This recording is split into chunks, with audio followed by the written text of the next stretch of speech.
Welcome back to suffer अपना पहला करोड़ बनाने का।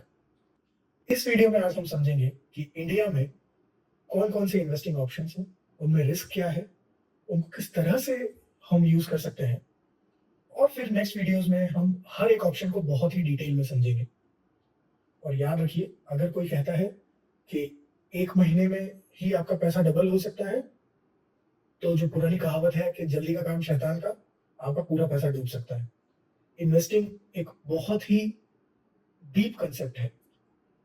आप ये समझिए कि हम स्कूल में 12-15 साल लगाते हैं, 4 साल डिग्री करते हैं। तो अगर हम यहाँ बात कर रहे हैं अपने पैसे को बढ़ाने की, तो ये समझ के चलिए कि सीखने में 4 से 5 महीना लगाना तो बनता है।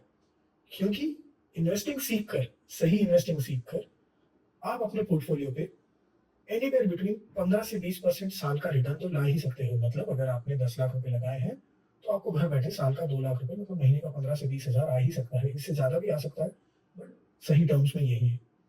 तो आइए शुरू करते हैं, क्या-क्या इन्वेस्टिंग ऑप्शंस।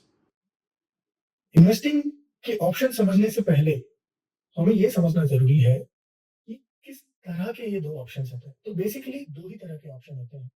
एक जहाँ पे फिक्स्ड रिटर्न है कि आपको बैंक या कोई भी तरीके का इंस्ट्रूमेंट, चाहे म्यूचुअल फंड हो या जो भी हो, वहाँ पे कहा गया गया है कि मार्केट में चाहे जो भी हो, हम आपको आपके ₹100 पे ₹7 देंगे ही देंगे हर साल। तो ये हो गया फिक्स्ड। एक हो गया वेरिएबल, जिसमें क्या होता है कि लिखा तो बहुत जाता है कि up to 15% return, up to 20% return, पर कुछ गारंटी नहीं है। अगर मार्केट डूबा तो ये -15 भी हो सकता है। मतलब आपके 100 पे 85 भी बन सकते हैं। तो यही 2 कांसेप्ट को याद रखकर हम समझते हैं क्या-क्या तरीके के हमारे पास इन्वेस्टिंग ऑप्शन हैं। तो सबसे पहला ऑप्शन है, जो कि हम सभी के पास बाय डिफ़ॉल्ट होता है, वो है हमारा सेविंग्स अकाउंट। किसी का एसबीआई बैंक में होगा, किसी का एचडीएफसी बैंक में होगा। सेविंग अकाउंट पे जो हमें इंटरेस्ट मिलता है, वो मिलता है 2% से लेके 7% के बीच में। कोई बैंक 2.5% देता है, कोई बैंक आपको 7.5% देता है।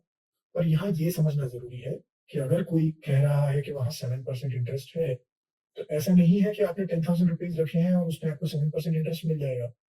वो लोग कुछ स्लैब्स रखते हैं कि मतलब अगर आपने 10 लाख रुपए से ज़्यादा रखे, तो ही आपको 7% इंटरेस्ट मिलेगा।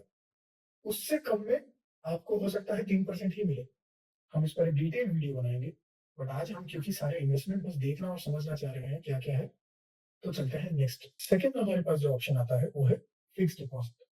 What are fixed deposits? आपके पास में 1 लाख रुपए है, आप बैंक में गए, आजकल बैंक के जैसे और बहुत सारे छोटे बैंक्स आ गए हैं, एनबीएफसीज़ आ गए हैं, हम सब समझेंगे क्या-क्या होता है। बट बहुत ही सारी जगह आप अपना डिपॉज़िट कर सकते हो, आपने पैसे लेके जाते हो, बैंक कहता है सर आप पैसे मुझे दे दीजिए 1 लाख रुपए, मैं आपको पक्का इस पे 6,000, 7,000, 8,000 रुपए साल का दूँगा। अब फिक्स्ड डिपॉज़िट के अंदर और भी चीज़ें होती है किसी भी डिपॉज़िट में कि कंपाउंडिंग कितनी हो रही है। तो कंपाउंडिंग का कांसेप्ट हम अगला वीडियो जो अपना फिक्स्ड डिपॉज़िट के ऊपर ही बनाएँगे, उसमें समझाएँगे। बट आप ये समझिए कि वो 8% जो आपको दे रहा है, तो मान लीजिए कि वो 12% दे रहा है, सरल शब्दों में समझने के लिए। तो वो 12% हर महीने आपको 1% मिल रहा है, मतलब 1 लाख में हर महीने 1,000 आ रहा है। तो क्या वो 12वें महीने तक उसको 1 लाख ही मानेगा? जबकि मेरा तीसरे महीने में तो वो 1 लाख 1,03,000 बन गया। तो चौथे महीने से 1,03,000 पे मुझे इंटरेस्ट मिलना चाहिए था। तो कितने महीनों के बाद वो आपके अर्न किए हुए इंटरेस्ट को कंपाउंड करता है, ये भी एक फैक्टर होता है। तो एफडी एक ऐसा इंस्ट्रूमेंट है जो हमारे कंट्री में बहुत पहले से चला आ रहा है। बहुत ही सिक्योर होता है ट्रेडिशनल बैंक्स के अंदर। जितना ज़्यादा सिक्योर इन्वेस्टमेंट होता है, उतनी ही कम रिटर्न होती है। रिस्क और रिवॉर्ड का गेम गेम है। तो एफडी एक ऑप्शन है। सेकंड ऑप्शन जो होता है, वो होता है bond. So let's see what are bonds. Bonds FD की तरह ही होते हैं, पर यहाँ पे सिर्फ बैंक की बात नहीं कर रहे। यहाँ पे आप गवर्नमेंट को पैसा दे रहे हैं या किसी कंपनी को दे रहे हैं, हो सकता है बैंक को भी दे रहे हो। एक फिक्स्ड रिटर्न बनता है। तो मान लीजिए कि आज गवर्नमेंट ऑफ इंडिया ने अपना बॉन्ड निकाला है कि भाई 8% रिटर्न मिलेगा, या किसी कंपनी ने बॉन्ड निकाला है कि 10% रिटर्न मैं दूँगा। तो एफडी की तरह ही होता है, पर लिक्विडिटी उतनी ईज़ी नहीं होती है। एफडी तो भाई बैंक गए और हमने तुड़वा ली और बोलेगा जैसे 2 दिन में सर आपके पैसे दे देंगे जितने बने हैं। बॉन्ड में ये होता है, टेन्योर फिक्स होता है कि बॉन्ड है, 13 महीने का बॉन्ड है, 15 महीने का बॉन्ड है, 9 महीने का बॉन्ड है, उसमें हम आपको इतना रिटर्न देंगे। अगर आप उसके पहले तोड़ेंगे तो मिल तो जाएगा, पर पेनल्टी वेनल्टी लग के आपके रिटर्न्स पे काफ़ी इम्पैक्ट आ जाएगा। और